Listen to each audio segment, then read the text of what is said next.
ہر سال 7 ستمبر کو دنیا بھر کے عاشقان رسول اور بالخصوص پاکستان کے مسلمان اس دن کو یوم تحفظ ختم نبوت کے طور پر مناتے ہیں۔ عقیدہ ختم نبوت کا مطلب کیا ہے کہ نبی کریم صلی اللہ علیہ وسلم اللہ کے آخری نبی ہیں۔ آپ صلی اللہ علیہ وسلم کے بعد قیامت تک کوئی نیا نبی نہیں آ سکتا۔ جو شخص اس بات کا عقیدہ رکھے کہ اب کوئی نبی آ سکتا ہے یا کسی نبی کا آنا ممکن ہے یا اللہ تعالیٰ کسی کو نبی بنا کر بھیج سکتا ہے، وہ بندہ کافر ہے، دائرہ اسلام سے خارج ہے۔ عقیدہ ختم نبوت رکھنا ایمان کی مسلمان کی ضرورت ہے اور ضروری ہے۔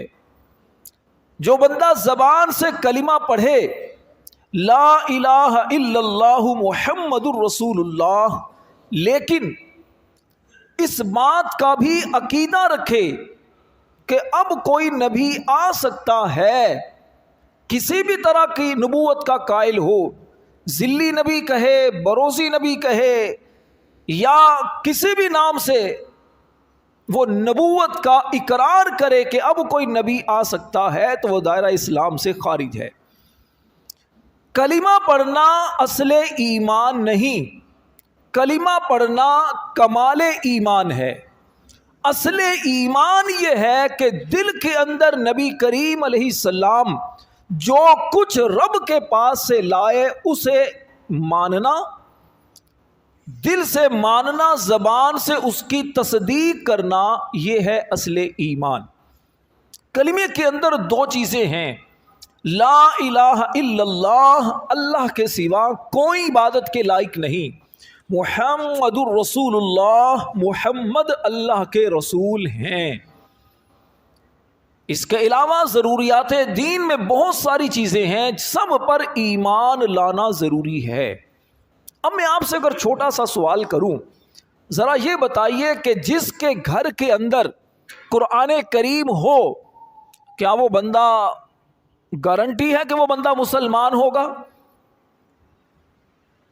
آپ سے پوچھ رہا ہوں، جس کے گھر میں قرآن ہو، کیا آپ گارنٹی سے کہہ سکتے ہیں کہ وہ گھرانہ مسلمانوں کا ہے؟ نہیں کہہ سکتے۔ صرف کلمہ پڑھنے والا زبان سے کلمہ پڑھے لیکن کام اس کے کافروں والے ہوں، عقیدہ اس کا کافروں والا ہو، جنت و دوزخ کا انکار کرنے والا ہو، قیامت کا بھی انکار کرنے والا ہو، نبی کریم علیہ السلام کی ختم نبوت کا انکار کرنے والا ہو، لیکن زبان سے کلمہ پڑھتا ہے، کیا وہ مسلمان ہے؟ نہیں۔ جو اپنے آپ کو مسلمان کہے، جو کہے میں اللہ کو بھی مانتا ہوں، میں قیامت کے دن کو بھی مانتا ہوں، ختم نبوت کو بھی مانتا ہوں، لیکن کسی فرشتے کی توہین کرے، اللہ کے کسی نبی کی شان میں گستاخی کرے، کیا وہ مسلمان رہے گا؟ نہیں۔ اللہ کریم قرآن مجید میں نبی کریم علیہ السلام کے زمانے کے ان منافقوں کے بارے میں بیان فرماتا ہے جو اپنی زبان سے کہا کرتے تھے ہم اللہ پر ایمان رکھتے ہیں، ہم قیامت کے دن پر ایمان رکھتے ہیں، لیکن اللہ نے قرآن میں فتویٰ دیا کہ وہ ایمان والے نہیں ہیں۔ رب تعالیٰ فرماتا ہے وَمِنَ النَّاسِ مَن يَقُولُ آمَنَّا بِاللَّهِ وَبِالْيَوْمِ الْآخِرِ وَمَا هُمْ بِمُؤْمِنِينَ۔ سورہ بقرہ کے دوسرے رکوع کی پہلی آیت ہے۔ فرمایا جو کچھ لوگوں میں سے کچھ لوگ وہ کہتے ہیں ہم اللہ پر ایمان لائے، ہم آخرت کے دن پر ایمان لائے، اللہ فرماتا ہے وَمَا هُمْ بِمُؤْمِنِينَ، وہ ایمان والے نہیں ہیں۔ پتہ چلا صرف اللہ پر ایمان لانا ایمان کے لیے کافی نہیں، قیامت کے دن پر ایمان رکھنا ایمان کے لیے کافی نہیں، بلکہ تمام ضروریات دین پر ایمان رکھنا ہر ایمان والے کے لیے لازم اور ضروری ہے۔ ایک ہوتا ہے عقیدہ، ایک ہے عمل۔ عقیدہ یہ بنیاد ہے، عمل یہ عمارت ہے۔ کسی مکان کی بنیاد کمزور ہو تو عمارت قائم نہیں رہ سکتی۔ اگر کسی عمارت کی بنیاد مضبوط ہو تو جتنی چاہے عمارت اوپر کھڑی کرتے چلے جائیں، بنیاد مضبوط ہوگی تو عمارت قائم رہے گی۔ تو عقیدہ یہ ہے بنیاد، جس کی بنیاد مضبوط ہوگی، نبی کریم علیہ السلام پر ایمان لانے کا مطلب دل و دماغ میں واضح ہوگا، اللہ کی ذات پر ایمان لانے کے تقاضے پورے کرتا ہوگا، جنت و دوزخ پر ایمان لانے کے تقاضے پورے کرتا ہوگا، اللہ کے فرشتوں پر، اللہ کے نبیوں کو دی گئی کتابوں پر ایمان لانے کے تقاضے پورے کرتا ہوگا، اس کی بنیاد مضبوط ہے۔ اب عمل جو کرے گا، نماز پڑھے گا، روزہ رکھے گا، حج کرے گا، زکوٰۃ دے گا، کلمہ پڑھے گا، استغفار کرے گا، اللہ کا ذکر کرے گا، کوئی بھی نیک کام کرے گا، تو یہ اعمال اس کی عمارت کو مضبوط کرتے ہوئے اس کے نامہ اعمال کو نیکیوں سے بھر دیں گے۔ ورنہ اگر کوئی غیر مسلم جو مسلمان نہیں ہے، وہ اللہ کے راستے میں اگر خرچ کرے، وہ مسجد بنائے، وہ قرآن خرید کر تقسیم کر دے، وہ غریبوں کو کھانا کھلائے، یتیموں کے لیے یتیم خانہ بنائے، وہ زبان سے اللہ اللہ کرے، کوئی بھی ذکر و اذکار کرے، کیا جتنے اعمال میں نے بیان کیے اگر وہ سارے مسلمانوں والے اعمال کرے تو کیا اسے ثواب ملے گا؟ نہیں ملے گا۔ وجہ کیا ہے؟ چونکہ عقیدہ مضبوط نہیں، عقیدہ درست نہیں ہے۔ اس لیے میرے نمازی بھائیوں، مسلمان بھائیوں، عقیدے کو مضبوط کرنا بہت ضروری ہے اور درست عقیدہ رکھنا یہ بہت ضروری ہے۔ آج فتنوں کا دور ہے، آج لوگوں کو فتنوں میں الجھا کر ان کے دین سے دور کیا جا رہا ہے۔ نئے نئے فتنے اٹھ رہے ہیں، لوگوں کے سامنے مال پیش کر کے بھی انہیں دین سے دور کیا جا رہا ہے، لوگوں کے سامنے خوبصورت لڑکیاں پیش کر کے بھی انہیں دین سے دور کیا جا رہا ہے، لوگوں کو اچھی نوکریوں کے جھانسے دے کر، بیرون ملک کے ویزے اور نوکریوں کا لالچ دے کر لوگوں کے دلوں سے ایمان ختم کیا جا رہا ہے۔ اور یہ مذموم سازشیں آج سے نہیں ہو رہی، یہ کفر و اسلام کی جنگ، یہ باطل اور حق کی جنگ، یہ کمزور اور طاقتور کی جنگ یہ اس وقت سے شروع ہو چکی تھی جب سے شیطان کو جنت سے نکالا گیا، آدم علیہ السلام کے سر پر نبوت کا تاج رکھا گیا۔ اسی وقت سے شیطان نے اللہ کے سامنے کھڑے ہو کر کہا تھا فَبِعِزَّتِكَ لَأُغْوِيَنَّهُمْ أَجْمَعِينَ، اے میرے رب مجھے تیری عزت کی قسم میں تیرے بندوں کو گمراہ کروں گا۔ شیطان نے اس وقت اللہ کی بارگاہ میں یہ کہا تھا، اور شیطان اپنی اس بات کو نہیں بھولا۔ شیطان کی ذریت، شیطان کے چیلے انسانوں کی صورت میں ہوں یا شیطانوں کی جنات کی صورت میں ہوں، وہ اپنے کام میں لگے ہوئے ہیں۔ اگر کہیں بھولے ہیں تو ایمان والے، اگر کہیں بھولے ہیں تو مسلمان۔ کیوں؟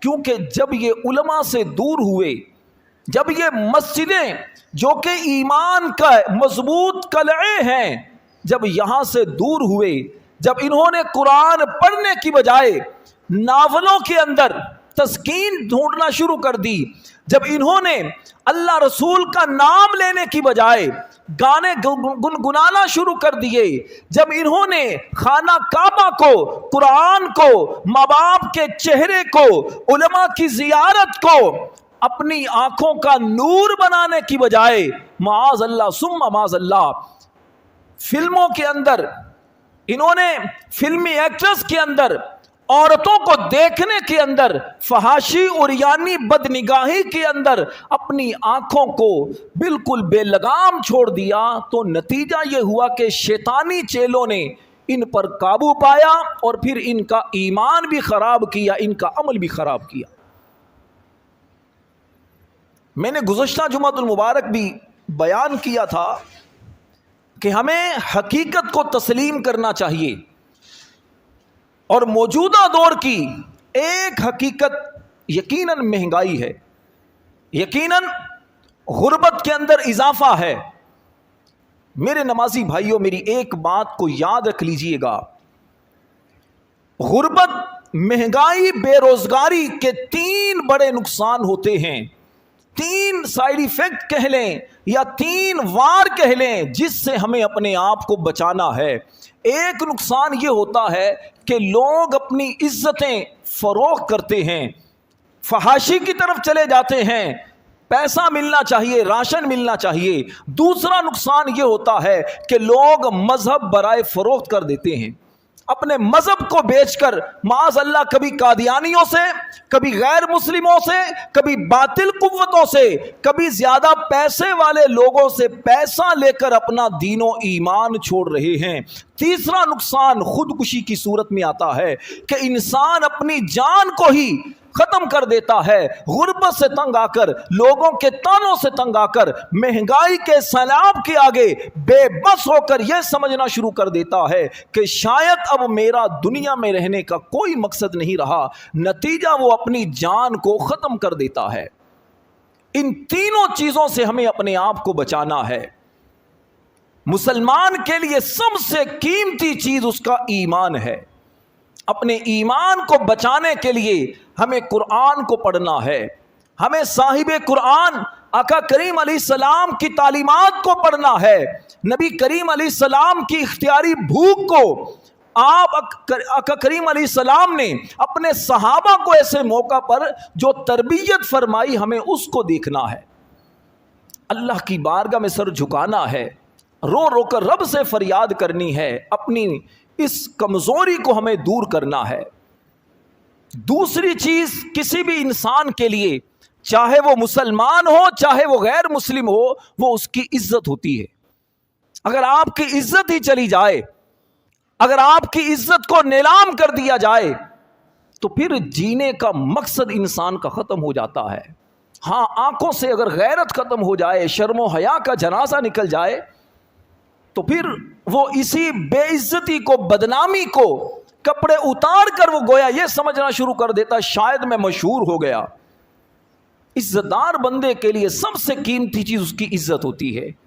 اور تیسری چیز خودکشی کی طرف جو جانا ہے، یہ بزدل لوگ جاتے ہیں، جو بزدل ہوتے ہیں، جو اللہ رسول پر توکل کرنا چھوڑ دیتے ہیں، وہ اس بات کو فراموش کر بیٹھتے ہیں کہ جس رب نے پیدا کیا ہے وہی رب میری رزق کا بھی ضامن ہے، جس نے مجھے اولاد سے نوازا ہے اس اولاد کو بھی رزق وہ دے گا۔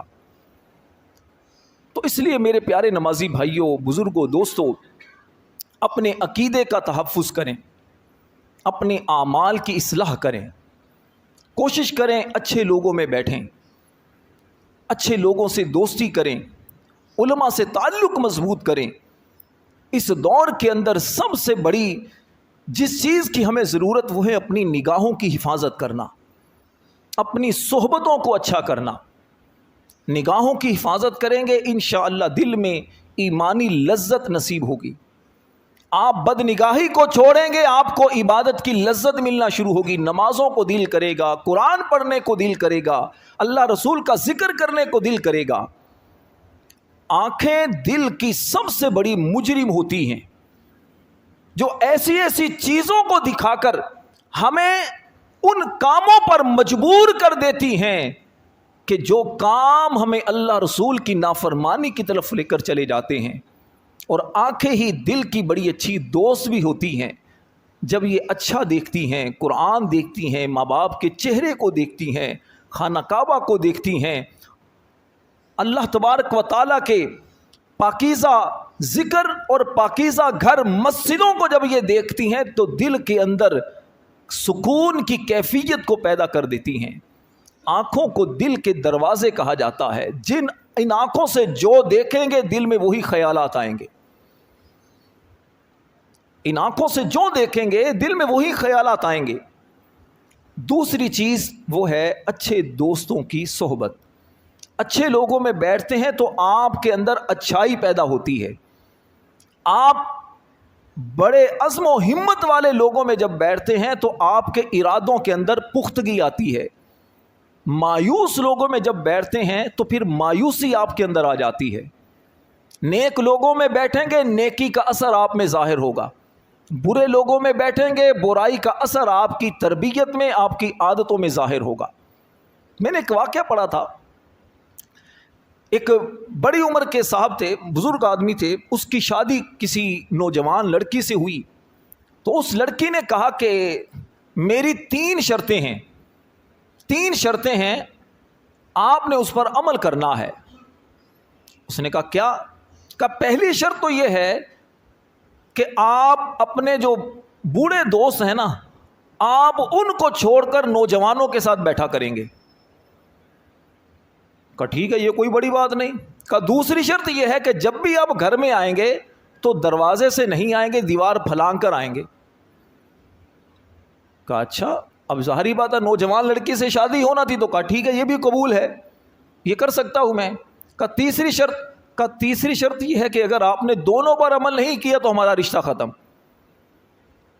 اب مرتا کیا نہ کرتا، اپنے جتنے بھی دوست سے ان سے کہا بھی معذرت چاہتا ہوں، آج سے میرا تمہارے ساتھ کوئی تعلق نہیں، میں تمہارے ساتھ نہیں بیٹھوں گا۔ ظاہری بات ہے کہ جب بزرگ آدمی ہیں، بڑی عمر کے لوگ ہیں، اور عموماً بڑی عمر کے لوگ بہت ساری بیماریوں میں مبتلا ہوتے ہیں، گھر میں بہو اور بیٹے کے تانے، بیماری کی وجہ سے محتاج ان کے بن کر رہ جاتے ہیں، مسجد میں جائیں تو مسجد میں بھی کچھ نہ کچھ معاملات ہو جاتے تو وہاں پر کچھ معاملات خراب، باہر جائیں تو باہر بھی کوئی لڑکا شرارت کرتا ہے۔ نتیجہ کیا ہوتا ہے کہ دنیا جہاں کے دکھ ان بیچارے بوڑھوں کے پاس ہوتے ہیں، سب کے پاس نہیں، عموماً ایسا ہوتا ہے۔ تو اب وہ جب نوجوانوں میں بیٹھنے لگے تو نوجوانوں کی باتیں جوانی والی، نئے نئے منصوبے، یہاں جانا ہے وہاں جانا ہے، یہ کرنا ہے زندگی میں، وہ کرنا ہے، ایسے کمانا ہے، یہ انجوائے زندگی کو کرنا ہے۔ اب بابا جی کچھ دیر تک بیٹھے، اس کے بعد جب گھر آئے تو بابا جی کا چہرہ کھلا کھلا، اسی طرح کی باتیں نوجوانوں والی۔ اور جوانوں جب گھر آئے تو جب جسم کے اندر جذبہ ہے، ہمت ہے، شوق ہے، تو پھر دیوار پھلانگنا کیا مشکل۔ کئی دن تک تو اسی طرح بابا جی آتے رہے، گھر بڑا پرسکون۔ ایک مرتبہ کسی پرانے دوست نے پکڑ لیا، کہا یار اتنی بھی بے رخی کیا، بالکل ہی رشتہ تم نے ختم کر لیا۔ اب زبردستی وہ لے گئے اپنے دوستوں کے پاس۔ اب وہی پرانے دوست جب ملے، بات چیت ہوئی، کیا کر رہے ہو؟ یار وہ بہو اس طرح کی ملی ہے، بیٹا خدمت نہیں کرتا، یہ بیماری ہے، یار کمر میں درد رہتا ہے، یہ پریشانی ہے۔ اب اس طرح کی دوستوں کی باتیں سنی تو جب وہاں سے اٹھے تو لگا کہ یار میرے ساتھ بھی کچھ نہ کچھ پرابلم ہے۔ گھر آئے، اب دیکھا دیوار کیسے پھلانگوں، اتنی بڑی دیوار، وہی جو روزانہ آسانی سے پھلانگ کر آ جاتے تھے اب مشکل ہو رہی ہے، تو مجبوراً دروازہ کھٹکھٹا دیا۔ تو اندر سے بیگم کی آواز ہے، میں نے منع کیا تھا نا دوستوں کے ساتھ نہیں بیٹھنا۔ کہا تمہیں کیسے پتا چلا؟ کہا یہی آپ کی، پہلے آپ آسانی سے آ جاتے تھے، اب آپ کو مشکل ہو رہی ہے۔ یہ واقعہ سنانے کا مقصد یہ فرضی ہو سکتا ہے واقعہ ہو، لیکن یہ واقعہ جو ہے نا یہ سبق سکھانے کے لیے ہوتے ہیں۔ آپ کسی لوگوں کے پاس بیٹھ کر دیکھیں، آپ جن لوگوں کے پاس بیٹھتے ہیں تو آپ کی اسی طرح کی عادتیں، اسی طرح کی سوچ بن جاتی ہے۔ جو نمازی ہیں، آپ 5 وقت مسجد میں نماز کے لیے آئیں، آپ خود محسوس کریں گے آپ کے دل کو قرار ملے گا، آپ کے دوستوں میں نمازیوں کا اضافہ ہوگا، انشاءاللہ الکریم حرام سے بچیں گے، حلال کی طرف جائیں گے، اللہ رسول کی محبت پیدا ہوگی، دل میں خوف خدا، آقا کریم کا عشق آپ کے دلوں کے اندر انشاءاللہ پیدا ہوگا، نماز کا بھی دل کرے گا، قرآن کا بھی دل کرے گا، اللہ رسول کا ذکر کرنے کا بھی دل کرے گا۔ لیکن آپ پورا ہفتہ جن لوگوں کے پاس اٹھتے بیٹھتے ہیں، آپ اس میں غور کر لیں آپ کے دوستوں میں کون کون لوگ ہیں۔ کیا وجہ ہے؟ آپ اسی مسجد کے اطراف میں رہتے ہیں، ایک ہفتے کے بعد جمعہ کے دن آپ آتے ہیں، جو آتے ہیں ان کو سنا رہا ہوں، امام سلام پھیرتا ہے آپ مسجد سے باہر چلے جاتے ہیں، وجہ کیا ہے؟ ایک آپ سے دور رہنے والا وہ روزانہ مسجد میں 5 وقت آ کر نماز پڑھتا ہے اور جمعہ میں امام کے بیان سے پہلے مسجد میں حاضر ہو جاتا ہے، کیونکہ اس کا دل مسجد سے لگا ہوا ہے۔ آپ کا کیوں نہیں؟ کیونکہ آپ کے دوستوں میں جو لوگ ہیں وہ نمازی نہیں ہیں، معذرت کے ساتھ آپ کے دوستوں میں جو لوگ ہیں وہ مسجدوں سے تعلق رکھنے والے نہیں ہیں۔ تو یاد رکھیے گا، جو بکری ریوڑ سے دور ہوتی ہے نا تو شیر بھی اس پر حملہ کر دیتا ہے۔ جو بکری ریوڑ میں رہتی ہے تو شیر کو بھی پتا ہے اس کا مالک اس کے ساتھ ہے، کتا بھی ہے، مالک بھی ہے، اگر حملہ کرنے جاؤں گا تو خود مر جاؤں گا۔ تو اسی طرح مسجدیں ہمارے ایمان کے تحفظ کے قلعے ہیں۔ مسجد میں آ کر ہم شیطان سے محفوظ ہوتے ہیں، برے لوگوں سے محفوظ ہوتے ہیں۔ میرے تمام نمازی بھائی اتنی بلند آواز سے ارادہ بھی کریں، نیت بھی کریں، اظہار بھی کریں، انشاءاللہ 5 وقت مسجد میں آ کر نمازیں پڑھا کریں گے۔ مسجد میں میرے نمازی بھائیوں آتے رہیں گے، دل کو سکون بھی ملے گا انشاءاللہ۔ اللہ کی بارگاہ میں دعائیں مانگنے کا، رونے کا، گڑ گڑانے کا بھی دل کرے گا۔ رب تعالیٰ مجھے اور آپ کو عمل کی توفیق عطا فرمائے۔